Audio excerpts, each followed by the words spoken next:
Yung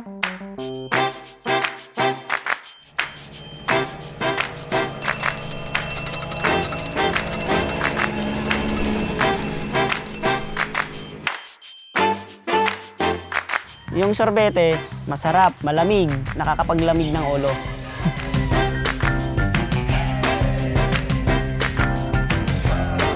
Kapag matanda ka na pala, kapag nakikita mo yung sorbetes, maaalala mo yung pagkabata mo.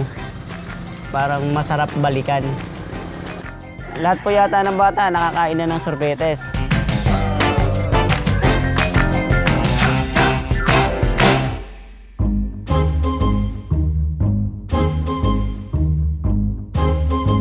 Kapag mainit po yung panahon, mas maganda po magtinda ng sorbetes. Tapos malamig yung tinitinda mo.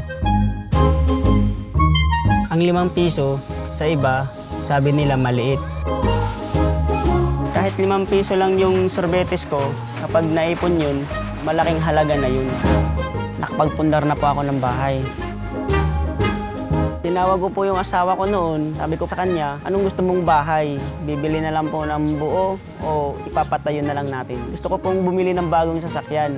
Maririnig mo pa lang yung kalimbang, alam na po nila na paparating na po ako.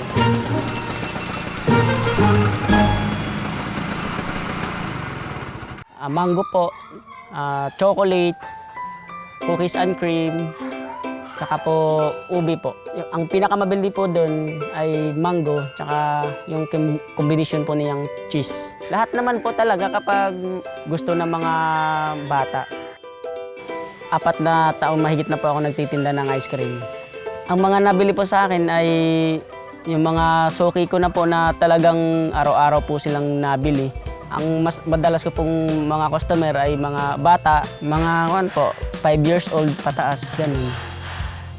At saka yung may mga edad, mga taga rito lang din po, dito sa may semento. Saka po yung mga tricycle driver po dito sa may Fishport po. Sa mga suki ko po dyan, mga bayan, doon sa Castillo din po. Kapag pinatunog ko na po yung kalimbang ko, alam na po nila yun, magtatakbuhan na po yun sila.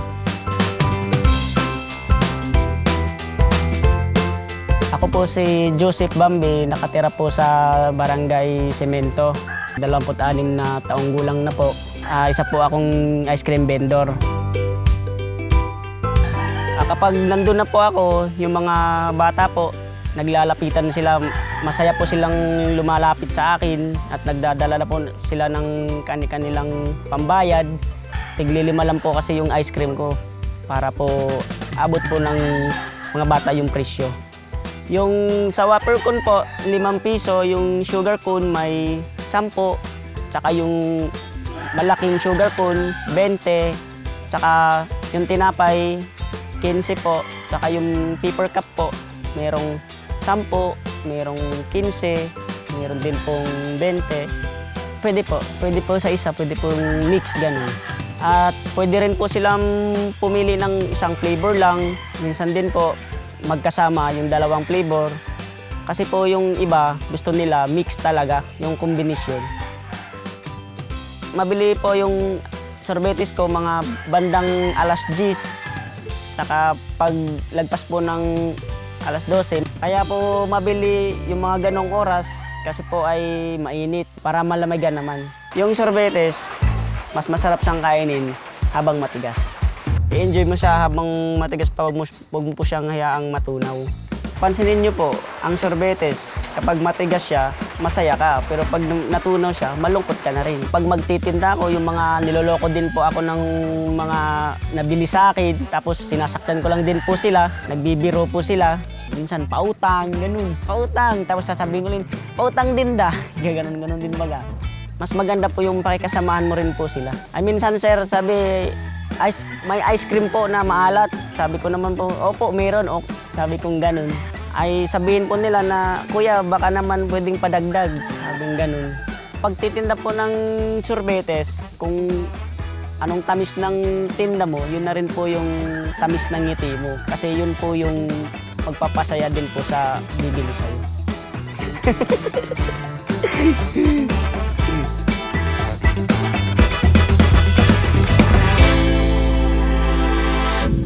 Simula po ako nung nag-ice cream ako, tinuruan lang din po ako ng biyenan ko. Talagang gusto ko lang po talaga matuto na mag-ice cream ako. Tanong lang din po ako sa biyenan ko na paano ito, ganun. Sila pa nga po yung nagbigay sa akin ng ganun na negosyo si Ray. Tapos ginagaya ko lang din po. Ay hindi naman po ako nahihirapan kasi po ay nakikita ko naman po lagi yung ginagawa nila. Gusto ko po talagang matuto, sir, na magkaroon ng sariling hanap buhay. Saka talagang nagpo-focus po ako doon na maganda ang hanap buhay na ito. Sa paggagawa po ng sorbetes, nilalagay ko pong flavor, yung totoong cheese, saka yung totoong mangga, totoong buko, para masarap. Meron po yung asin sa gilid, saka yelo. Magkakasama po yun para mabuo yung ice cream mo. Meron po kaming ibang nilalagay na talagang sekreto po namin para po malinamnam. Yun po ang pagpo-process po namin. Ang mahalaga, hindi mo titipirin sa ingredients para kapag matikman nila, hindi rin sila maninibago sa lasa. Nakikita ko rin na masaya silang gumagawa, tapos pag uwi, nauubos, ganun. Kasi siguro nga, malakas po yung ice cream. At kaya po ay sinubukan ko na maghanap buhay rin ng ganun. Simula nun, nagpundar po kami ng pansarili namin. Tapos sinubukan ko pong may pagsapalaran po dito, magtinda, kahit wala pa po akong kakilala.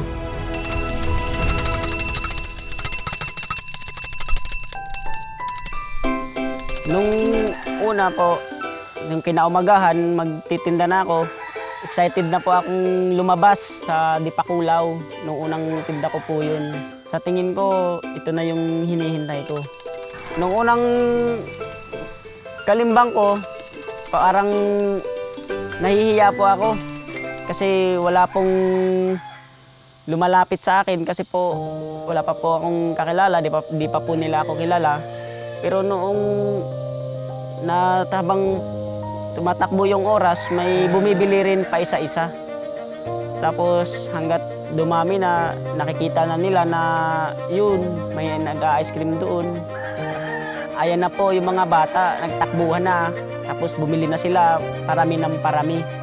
Tapos takal lang po ako ng takal, may bumibili. Abot sila ng abot ng bayad, tapos takal din ako ng takal sa kanila para maubos agad, makarami. Excited na po akong umuwi kasi nauubos po yung paninda ko. Excited na po akong magbibilang ng kita. Nung nilapag ko na para bilangin yung benta ko, nagulat po ako, ba't ganun lang din yung kita ko, balik puhunan lang. Isip ako ng isip, ba't ganun po yung nangyari? Kung nalusawan ba ako, nanakawan ba, nalaglagan ba ng pera, may hindi ba nagbayad, bakit ganun lang din yung bumalik sa akin, parang balik puhunan lang po ako. At naisip ko pala kung bakit ako walang kita, yung takal lang po ako ng takal, di ko alam kasi kung paano takalin yung sorbetes ko.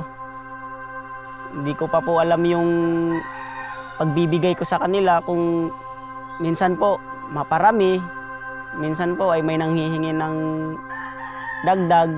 Sinabi ko sa sarili ko, ayos lang yun. Kasi kauna-unahang tinda ko pa naman. Binili ko na lang din po uli ng puhunan. Tinuruan po ako na ganun pala yung mga technique. Hindi alam ko na yung sikreto. Sa pagtitinda po ng sorbetes, ang mahalaga po ay alam mo yung pagtatakal, tsaka tsansado mo yung pagbibigay mo sa ice cream. Kasi po minsan, akala mo marami ka ng benta, yun pala ay wala ka palang kita. Yun, nagtitinda na naman po ako ulit.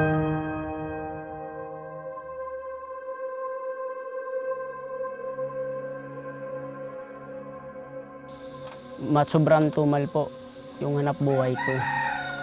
Kasi po minsan walang kita, hindi nauubos. Tapos po ay Pag bumili po ako, wala na pong natitira sa pera ko. Tapos, nung nag-lockdown pa po, nung pandemic na yun, binawalan po kaming magtinda. Bawal pong lumabas yung mga vendors. Tapos, paano na po yung mga pang-araw-araw namin? Kasi po, kapag nagtitinda ako, saka po magkaroon ng panggastos.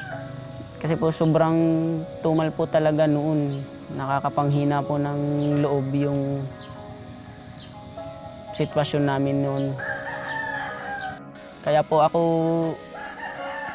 kumuha noon, huminto ako sa pagtitinda. At nagkuhan na lang po ako, pumasok po ako sa may hollow blockan, paggawaan po ng hollow blocks. Doon po sobrang hirap din na maggawa kasi po ay kukulangin po sa pang-araw-araw po namin na pangangailangan. Kasi yung kuhan, ginagatas ko pa po yung anak ko.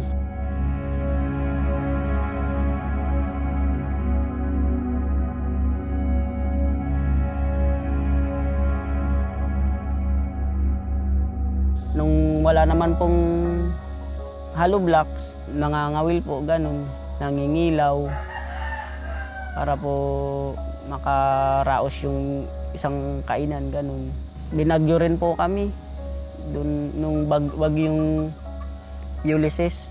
Walang hanap buhay, binagyo pa. Wala po talaga akong kapira-pira noon. Naisip ko po kung ano na po, kung saan na po kami pupunta, ganun.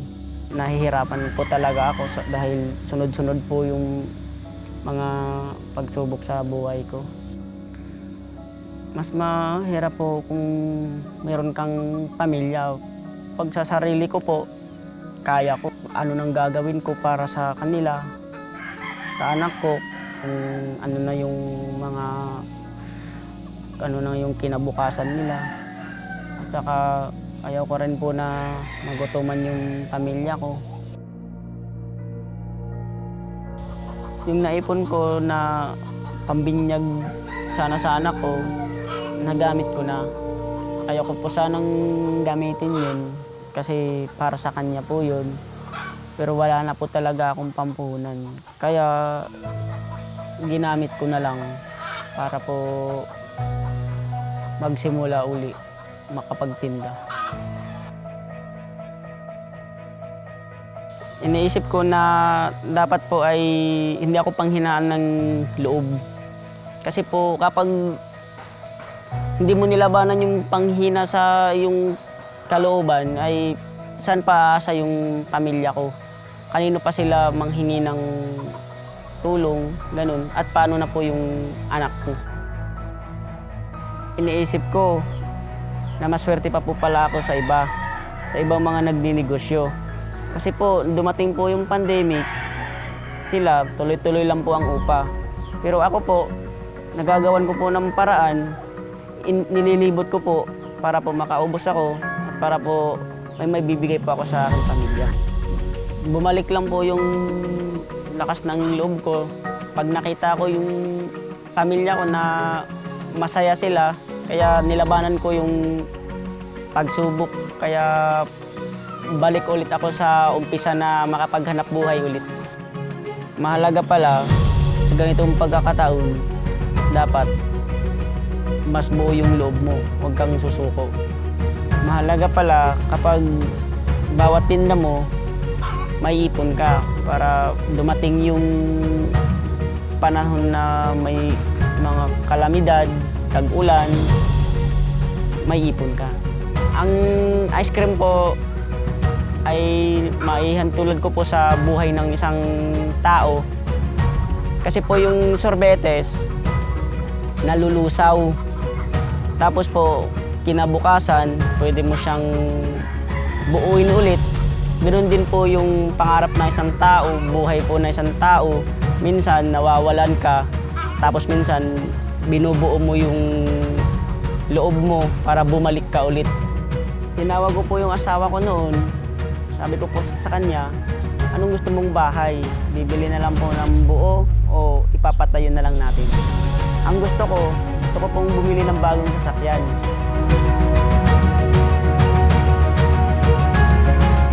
Yun ang pangarap ko noon. Pero nung dumating po yung pandemic, nagbago na. Simple na lang. Makikita ko lang po yung pamilya ko na masaya, ligtas, sama-sama po kami.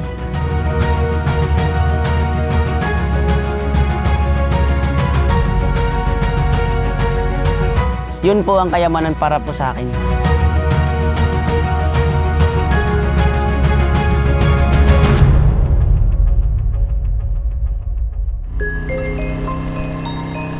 Binata pa lang po ako noon, nakapagpundar na po ako ng bahay. Dala na rin po ng pagsisikap ko.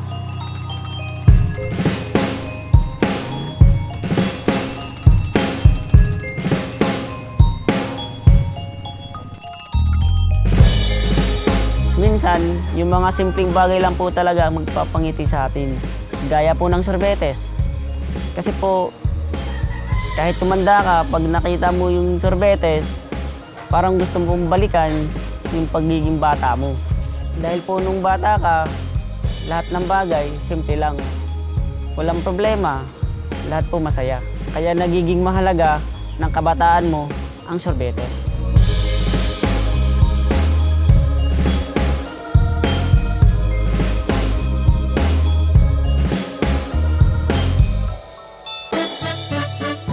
Sa una, tumitingin lang po sa akin yung mga customer. Tinitingnan nila kung malinis ka sa sarili. Kasi po, pag nakita nila na malinis yung gamit mo, yung sarili mo, alam nila na malinis yung paninda mo po. Mas mahalaga po pala na nginingitian mo sila para bibilhan ka.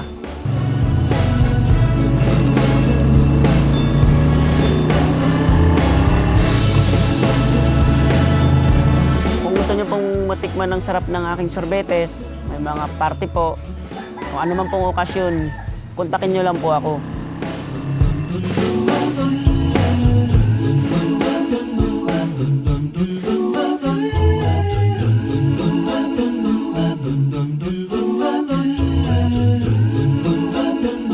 Dun dun